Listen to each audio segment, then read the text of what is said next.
And now to the line, the second semi, the Blue Max. This is Ray Beadle, Plymouth, out of Dallas, Texas. He squares off against Ron Colson, the Hawaiian. And there looks to be a problem on the car from Addison, Illinois, the Hawaiian. I think that car is locked in reverse, Ken. Every time he hits the throttle, it jumps backwards, and it doesn't look like it wants to go back into forward gear. So here again in the semis, it's going to be decided, predestined for Ray Beadle to make the finals, as there's this problem with Ron Colson with that Corvette machine. 1,500 pounds of funny car with everything at stake, about $11,000 to win. Ray Beadle is underway. Oh, and he gets very wild on the top end, Ken. It looked like he was running over some of his own oil with an engine problem, and he only runs a 6.59, which is going to cost him lane choice in the final. And here you see the Hawaiian being rolled backward. Ron Colson stuck in reverse and just out of luck here in these Nationals at Columbus, Ohio. And on the other end of the course, we have disasters on both ends of the course. It looks like the Blue Max is not able to shut off. The engine is still running. Well, that engine is hurt, Ken. There's pieces coming out of it, and it's liable. Oh, there it goes. Beadle's engine finally expiring after devouring itself. Must have dropped a rod or something and just couldn't shut off for some reason. And notice how quickly those safety crews were there. The Hawaiian being rolled away on one end of the course. Meanwhile, on the top end, here is Ray Beadle out of that car. Carl Olson standing by to try to get a word with Ray Beadle, who really rode down a hot one. Here's Carl. That's all right. What happened, Raymond? Well, we had a bearing hurt that last round, and we sanded it, and we knew we was going to have to change it this round, so I guess he went ahead and let the rod go. We thought it'd be good for one more round. We had to wait up there a little extra, waiting on rolling. How come the engine wouldn't shut off down here? Evidently, the fuel shut-off must have slipped off the cable or something. They switched cables, so evidently it must have slipped off. So we're looking at a new motor for the final. We were planning on putting a fresh one in for the final anyway. And you're looking at Ray Beadle, who makes it into the finals here at Columbus, Ohio. The Blue Max with a new engine will be outfitted and ready to roar. He'll be running against the Orange Baron, Gary Bergen, as we move to the finals of this great national championship, National Hot Rod Association event. Bergen versus Beadle coming up.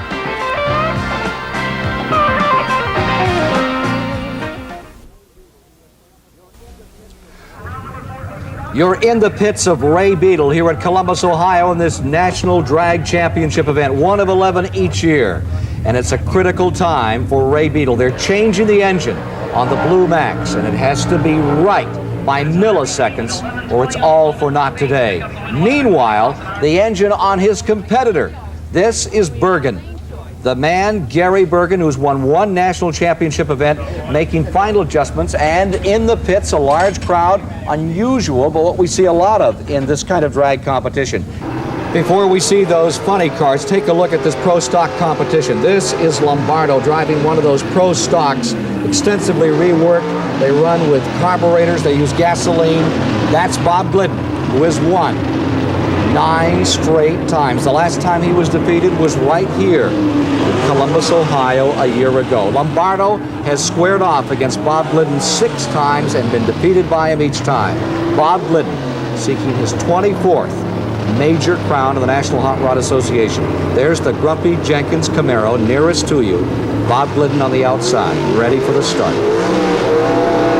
Remember, Lombardo was a hole shot expert. He really comes off that light, and he does. Pulls away, he has the advantage. Lombardo's out in front, they're even. Glidden is coming back at the line. Glidden wins it. Bob Glidden pulls it off after trailing at the start. Let's look at it again and replay, Carl. There's that patented Lombardo hole shot, and as they come out here, you can see that he's amassing about a 1-car lead right off the starting line, but the Bob Glidden power makes it up, and he's got the car length advantage down at the finish. And Etta and Bob Glidden just keep rolling along. Meanwhile, the heavyweights are in their final moments of preparation. This is Richard Tharp's crew working on his top fuel dragster. Carl Olson is standing by with the man, Richard Tharp. Every time Richard Tharp races Don Garlits, it's a classic. How do you feel about this one?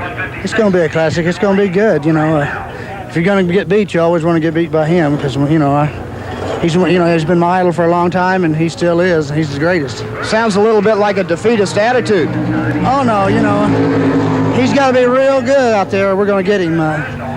It's our turn. Working for milliseconds in the infinite. The Garlits crew trying to find that extra advantage. Don Garlits, former world champion, preparing for this summit meeting with Tharp. Carl Olson's over there right now with Don Garlits, Big Daddy himself. Don, we came by earlier and everything looked very leisurely, and all of a sudden we came back and you were in the middle of an engine change. Can you tell us what happened? Well, we were just doing our normal routine, running the rod bearings for the final, and the boys had cleaned the pan and brought the pan back with the sludge in the bottom, and I run my hand out in there, and there was some metallic feeling. I knew something was wrong, and even though the rods looked good, we went for a main in, and sure enough, it spun number 4 main. I guess we've broken the crank in the motor. And so we quickly had to go with an engine change. Now, this engine has been run. It has run real good. It's run 244 miles an hour, 6 flat, and won the Bradenton WCS meeting and was maintenance and put in the trailer. Now, we won't have a chance to warm it. It will be cold, but it should run all right. Garlits versus Tharp, that's upcoming, but right now, it's the funny car finale from Columbus, Ohio. You're looking at the Orange Baron from Stanton, California, Gary Bergen, and there's the Blue Max, ready to go once again with the veteran Ray Beadle out of Dallas, Texas. How do you see it, Carl Olson? Well, you just can't call a race like this. They've both had trouble, but they've also both run good. They're off. Bergen away. Beadle comes back. Bergen throwing out a lot of smoke. Bergen wins it.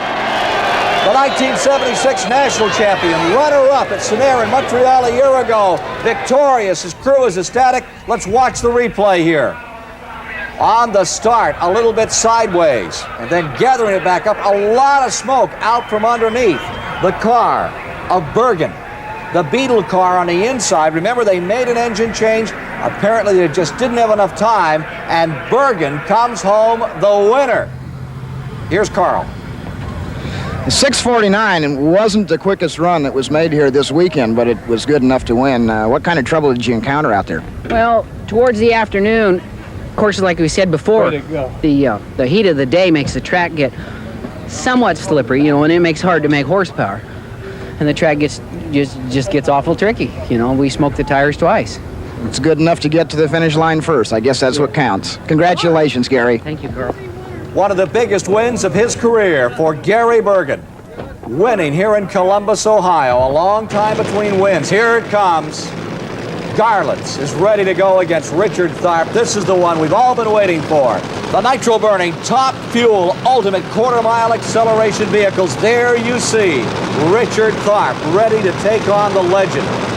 Tharp in the number 8 Candies and Hughes machine. And there he is, Don Garlits at the line. Great lead. Out in front, Garlits loses it for a moment. Tharp gets sideways. Garlits wins it. Don Garlits pulls it off. What a race. Marginal traction from almost the moment they came out of the gate. There you saw that white machine sideways. Then, same thing happens to Tharp, and Don Garlits wins. 6:11 at 237 miles an hour. Looks like the spare engine worked just fine, Don. Yeah, it shook me a little bit. That's where it lost some of the time, but it run good in the middle of the course. I know you've won an awful lot of these races. Is it just as good every time? Yeah, and this is especially good because, I've had a lot of bad luck here at Columbus. I've never won a race here, and it's really a thrill to do good here because I have so many fans in this part of the country, and they've always cheered for me, and I've always let them down, so maybe finally I came through once. Congratulations, Don. Back to you, Ken. Thank you, Carl. As you can see, there were thunderheads gathering to greet Don Garlits when he came across the line to win this masterful performance, one of his best in the 25 years he's been in drag racing. He created his own lightning for sure, and we're going to get both here in just a moment. Earlier, they talked about the fact that power was the story of this kind of racing. Actually, there are three P's. One for sure is power. The other's a guy named Parks, Wally Parks, who has made this some of the most exciting racing there is in motorsport. And three, people. People now running for cover, but as big a crowd as we've ever seen at any motorsports event. For the national championships at Columbus, Ohio, and Carl Olson, I'm Ken Squire, getting out of the ring.